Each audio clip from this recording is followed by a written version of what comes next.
Hamas has accused Israel of deliberately trying to disrupt the Gaza ceasefire deal by blocking the release of Palestinian prisoners. A Hamas statement said, "The Israeli move was a clear violation of the agreement. The release was meant to take place after 6 Israeli hostages were freed by Hamas on Saturday, but it was delayed indefinitely by Israel." Prime Minister Benjamin Netanyahu said the release wouldn't happen until the next handover of hostages was guaranteed, and without what he called the humiliating ceremonies shown on television. Of course, the reporter in Jerusalem asked, how serious is this delay and the kind of dispute over it?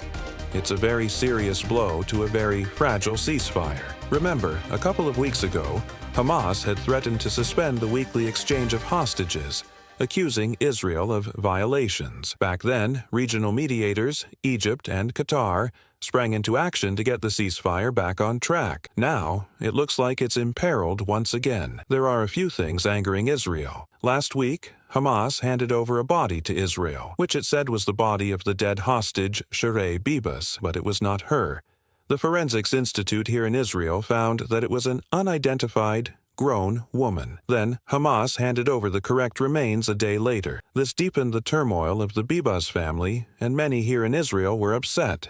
Added to that, you've got the sort of weekly propaganda show, the PR show, in which these stage-managed releases happen in Gaza, which infuriates Israel.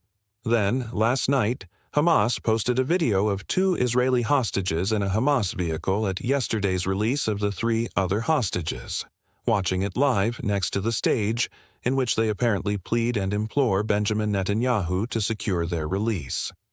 That's been denounced by the father of one of those 2 hostages as a new level of torture. Late last night, around 600 Palestinian prisoners who were due for release from the Ofer prison in the occupied West Bank had already boarded buses outside the prison, only for that Israeli order of suspension to come through. They were then forced to disembark. So, yes, this is a very serious blow. What do we expect to happen next? If there isn't the exchange of these prisoners, is there a contingency plan? What do the negotiators do then? Well, Hamas has condemned it as a blatant violation, in their words, of the ceasefire agreement. A reminder that among the 602 Palestinian prisoners, dozens were convicted of life sentences and long sentences for very serious crimes, but the majority were rounded up after the 7th of October, and some of them held without charge. Their families are obviously extremely upset. There were photos of their relatives dispersing outside the prison, some of them in tears. What is meant to happen next is that next Saturday, the second stage of the ceasefire deal is due to come into place, which would foresee the release of all remaining Israeli hostages, but also an Israeli withdrawal from the Gaza Strip.